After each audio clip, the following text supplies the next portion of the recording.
जो बड़ी खबर आ रही है वो आपको बता दें। बड़ी खबर आपको बता रहे हैं, पुतिन वॉलंटियर भेजने पर राजी हो गए। डॉनबास में वॉलंटियर टीम भेजने पर राजी हुए हैं रूस के राष्ट्रपति पुतिन। ये बड़ी खबर आपको बता रहे हैं। तो एक तरफ तबाही की तस्वीरें, वहीं दूसरी ओर कुछ ऐसी तस्वीरें भी और खबरें सामने आ रही हैं जो थोड़ी राहत भी दे रही है कि आने वाले समय में स्थिति बेहतर हो सकती है। भले ही बातचीत बेनतीजा रह रही हो, लेकिन जिस तरह से जेलेंस्की की ओर से कहा गया, नाटो को लेकर बयान दिया गया, क्रीमिया को लेकर बातचीत की गई, उसके बाद वॉलंटियर भेजने की जो खबर सामने आई सुचरिता, वो कहीं ना कहीं राहत देती है। और पोलैंड से हमारे साथ शिवानी जुड़ी हुई हैं सीधे। शिवानी, जो खबर इस वक्त आ रही है कि पुतिन अपनी वॉलंटियर टीम भेजने को राजी हो गए, जिस तरह से एक कहें युद्ध की स्थिति में दबाव राष्ट्रपति पुतिन पर भी है, रूस पर भी है, इससे किनारा नहीं किया जा सकता।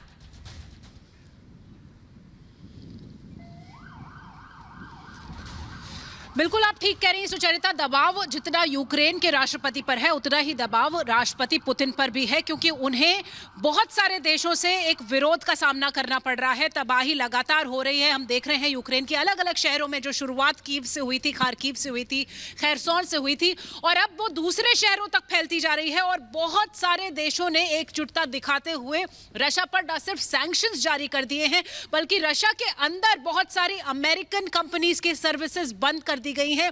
तो फर्क बिल्कुल पड़ रहा है पुतिन को, और इसीलिए तेवर नर्म होते हुए दिखाई दे रहे हैं। सुचरिता, हमने देखा है कि 3 दौर की वार्ता बेनतीजा रही, और जो चौथे दौर की वार्ता थी, जो कल टर्की में हुई थी दोनों विदेश मंत्रियों के बीच में, उसमें भी बहुत खास नतीजा नहीं निकला।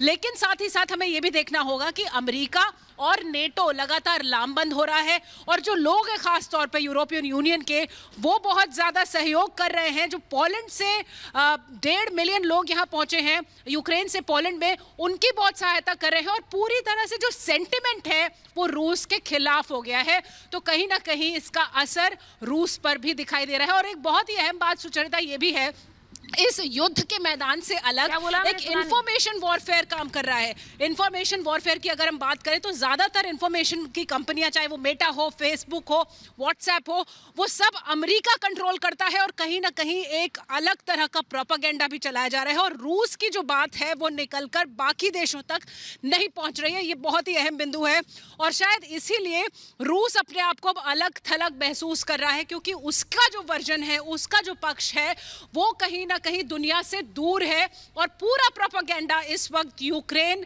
इस्तेमाल कर रहा है ये दिखाने के लिए कि उसका नुकसान हो रहा है, वो समझौता चाहता है, लेकिन रूस मान नहीं रहा है।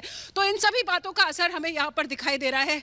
और न सिर्फ यूक्रेन का के भीतर, बल्कि जो बॉर्डर से जुड़े हुए देश हैं, चाहे वो रोमानिया हो, पोलैंड हो, हंगरी हो, स्लोवाकिया हो, इन सब पर भी पूरा सीधा असर इस युद्ध का दिखाई देता है। सुचरिता, बिल्कुल शिवानी, जो बात आप कह रही हैं कि सीधे सीधे असर उन सभी देशों पर दिखाई पड़ रहा है, और ये क्यों कहें कि जो पड़ोसी देश हैं, बल्कि पूरे विश्व पर इसका असर दिखाई देता है। बहुत बहुत धन्यवाद। जो बड़ी खबर एक और आ रही है वो बता देते हैं कि यूक्रेन की सेना किस तरह से पलटवार कर रही है। युद्ध की स्थिति में यूक्रेन की सेना का पलटवार, ये बड़ी खबर इस वक्त